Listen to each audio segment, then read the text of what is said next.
So guys, I am your host and you're watching Wrestle AI. Let's get started with today's wrestling updates. What we're about to talk about might just be the biggest controversy yet for WWE under the TKO era. Let's break it down. Recently, the wrestling world has been buzzing, and not in a good way. After the latest round of talent releases, fans on Twitter X are absolutely furious. You can see fans literally calling for a full-on boycott of TKO, WWE's parent company, formed through the UFC-WWE merger. But why is there so much anger? It all started when anonymous reports began circulating on social media. Some of those posts, now mysteriously deleted, claimed that WWE executives allegedly told talent they're replaceable, not stars, and that they should be grateful just to be on the roster. And then it got worse. One major moment came when Cora Jade, a rising WWE star, actually replied to a tweet, seemingly confirming these toxic claims. She stated that higher-ups at WWE body-shamed her, and that's why she was being forced to work extra hard in the gym. If true, that's a massive HR and PR disaster, and unfortunately, it doesn't stop there. Some fans are claiming that this attitude isn't new, especially toward women wrestlers. According to leaked info, TKO executives reportedly said during internal meetings that the women should just be happy they're on TV. They don't draw money. Let that sink in. Apparently, it took Nick Khan himself to step in and reject that mindset, citing all the merchandise sold by Rhea Ripley, Liv Morgan, and Jade Cargill in 2023 and 2024. Still, the message was loud and clear. There's a perception within parts of management that women in WWE aren't worth investing in. That could explain the sudden cancellation, or lack of planning, for the rumored Evolution 2 event, which was supposed to happen soon.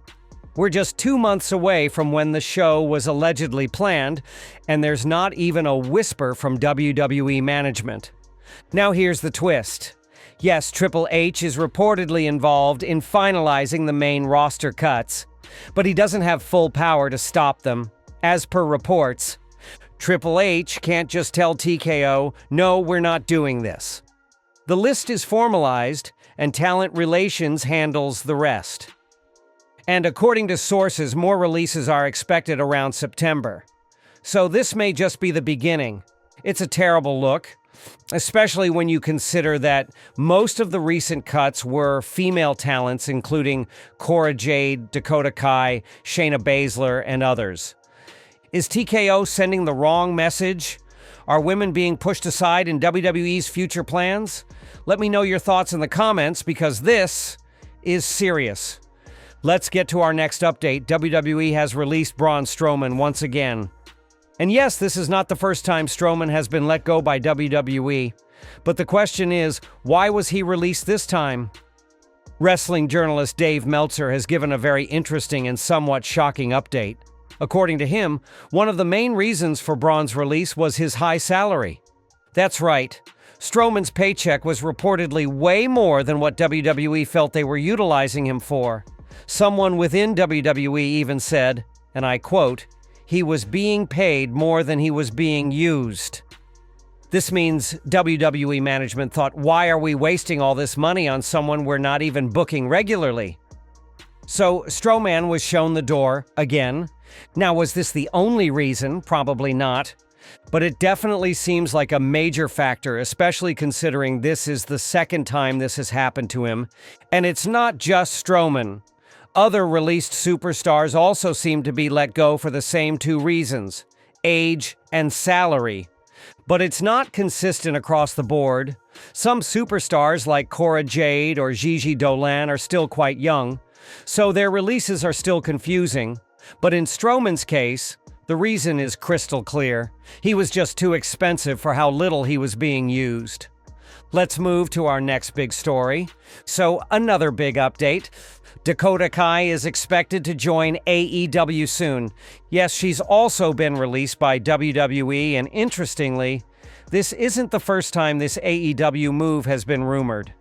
The last time she was released, she was already in talks with AEW, but then Triple H took over creative, and because of his strong connection with Dakota from the NXT days, she returned to WWE. Unfortunately, that chapter is closed again. Now, Meltzer reports that the odds are very high that Dakota Kai signs with AEW this time around. AEW wanted her before, and Dakota was seriously considering it. This time, there's a very strong chance she makes the jump. And honestly, AEW needs new talent like her. WWE has taken quite a few AEW names recently: Rusev, Malachi Black, Penta, Phoenix. So now it's time for AEW to get some back. And Dakota Kai could be a perfect fit for AEW's women's division. Let's shift gears a bit. Paul Heyman recently spoke to SEC Wrestling, and he had huge praise for Solo Sikoa. He literally said, "Solo Sikoa is the most improved performer in WWE since WrestleMania 40. Maybe even the most improved in WWE history over a one-year span." That's high praise, but honestly, I have to disagree. Solo started strong, yes, but after that, he's been nothing more than a budget version of the Tribal Chief. His momentum has dropped, and despite the push, he's just not connecting the way Roman Reigns did. What do you guys think? Is Paul Heyman just hyping things up too much lately? Or is he seeing something we're missing? Now, this one is interesting. Could it be that WWE is teasing a return for Brock Lesnar at Backlash? It's a bit random to bring Brock back at a B-level PLE like Backlash, but hear me out. WWE recently uploaded a video of Brock Lesnar versus Cody Rhodes from Backlash 2023. Okay, fair enough. Maybe just promoting Backlash, right? But now WWE has also uploaded Brock Lesnar versus John Cena from Extreme Rules, just before Cena's upcoming Backlash match. So fans on Twitter are asking, is this foreshadowing something? #$. Spooky Hours is trending, and speculation is growing that WWE might be freeing up their budget to pay Lesnar big bucks again. Let's not forget, before SummerSlam 2022, a bunch of superstars were released, and then Lesnar suddenly returned. Could history repeat itself? Even UFC uploaded a Lesnar video recently, and under the TKO banner, both UFC and WWE are connected. So is WWE clearing salary space just to bring Lesnar back? Maybe for a match with John Cena in his retirement tour?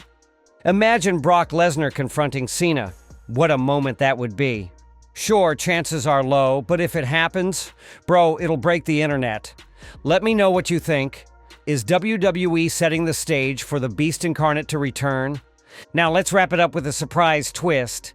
Is Alberto Del Rio returning to WWE? After being blacklisted for years due to personal controversies, WWE has now re-added him to their official alumni page. That's a big hint. For the longest time, WWE acted like he never existed. But with WWE recently acquiring AAA Wrestling, a promotion Del Rio is aligned with, the path might be open for a comeback. Does this mean Del Rio is returning to WWE television? Nothing's confirmed.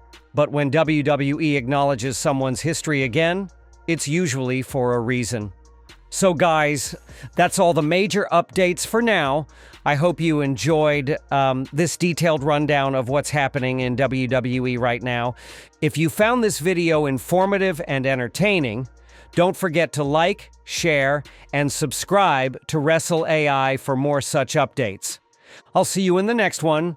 Till then, stay safe, stay strong, and keep watching wrestling